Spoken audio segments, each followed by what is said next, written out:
নমস্কাৰ মই প্ৰাঞ্জনা আছাম চেনেলটোলৈ আপোনালোক সকলোকে পুনৰবাৰ স্বাগতম জনালোঁ। আজি ভিডিঅ'টোত আপোনালোকক দেখাবলৈ ওলাইছোঁ কেইবিধমান থলুৱা পিটিকা বুলি ক'লেই আমাৰ সকলোৰে মুখৰ পানী ওলাই আহে নহয়নে? তো তেতিয়াহ'লে দেৰি নকৰি ব'লক এতিয়া আজি দুপৰীয়া ভাত সাজৰ লগত পিটিকা ৰেডি কৰোঁ। পোনপ্ৰথমে এইফালে লৈছোঁ ৰঙালাও ভাপত সিজাই লৈছোঁ। লগত আছে পিঁয়াজ, মান ধনিয়া, আদা আৰু নিমখ দিয়া আছে। এইফালে আছে বেঙেনা, আলু, পিঁয়াজ আৰু জলকীয়া। আৰু এয়া হৈছে মচুৰ দালি ভাপত সিজাই লৈছোঁ। আৰু এয়া হৈছে বিলাহী আচলতে মই পুৰি লৈছোঁ গেছতে। আৰু এয়া আলু বইল কৰি থোৱা আছে, মানে এইফালে ডিমকেইটা যে মানে বইল কৰি লৈছোঁ, ডিম আৰু আলু পিটিকা বনাম। কিন্তু যিমানেই পিটিকা নবনাওঁ কিয় মেথি গুটি তেল মাৰি অকণমান যদি ওপৰত দিওঁ তেতিয়া টেষ্টটো বেছিকৈ ভাল হয়, সেইকাৰণে এইফালে তেল মাৰি লৈছোঁ। আৰু এতিয়া ডিমৰ পিটিকা বনাবৰ কাৰণে ডিমৰ বাকলিকেইটা গুচাই লওঁ।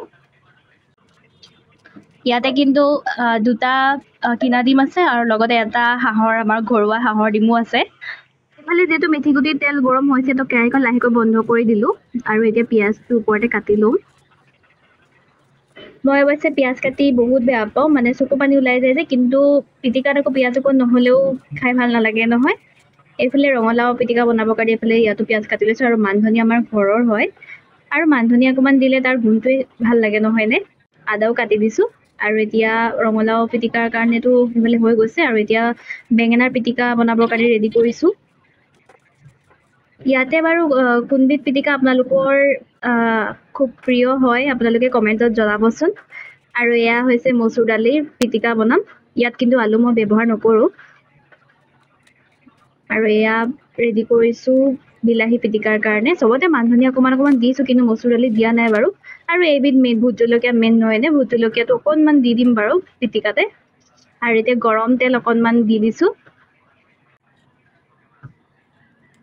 মেথি গুটি আৰু গৰম তেল অকণমান দিলে পিটিকাৰ এটা বেলেগ এটা টেষ্ট ওলায় নহয়নে বাৰু?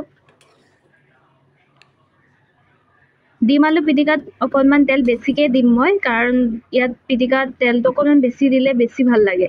ইয়াত কিন্তু এই মচুৰ দালি পিটিকাত মই গৰম তেল নিদিওঁ, ইয়াত ঠাণ্ডা কেঁচা তেল দিছোঁ, কেঁচা তেল ব্যৱহাৰ কৰিছোঁ। এয়া যে দেখিছে এয়া আমাৰ ঘৰুৱা হাঁহৰ ডিম হয়, মিক্স কৰি আজি পিটিকা বনাই দিছোঁ আৰু।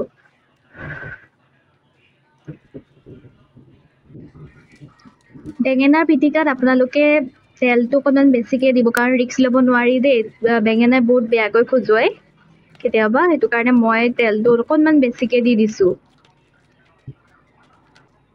আৰু বেঙেনা পিটিকা হৈ গ'ল, এইফালে ৰঙালাও পিটিকা কৰি আছোঁ। আপোনালোকে বাৰু মই যে এতিয়া দেখাইছোঁ এনেকুৱা এই পিটিকাবিলাকৰ কোনবিধ আপোনালোকে ঘৰত বনাই খাইছে বাৰু? সকলোৱে চাগে খাইছেই, তথাপিও যিসকলে খোৱা নাই তেওঁলোকেও ঘৰতে ট্ৰাই কৰিবচোন, খাবলৈ বহুতেই ভাল হয় আৰু বহুত সহজ পদ্ধতিৰে বনাইছোঁ, আপোনালোকে দেখিছেই। ৰঙালাও আলু এইখিনি চব মই ভাপত দি লৈছোঁ। খালি বিলাহী যিটো বনাইছোঁ বিলাহী পিটিকা সেইটো মই পুৰি লৈছোঁ।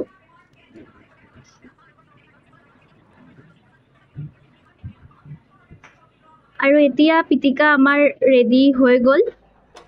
এতিয়া দুপৰীয়া ভাত সাজ ৰেডি কৰোঁ পিটিকাৰ সৈতে। এয়া হৈছে বিলাহী আলুৰ পিটিকা। এয়া ৰঙালাওৰ পিটিকা।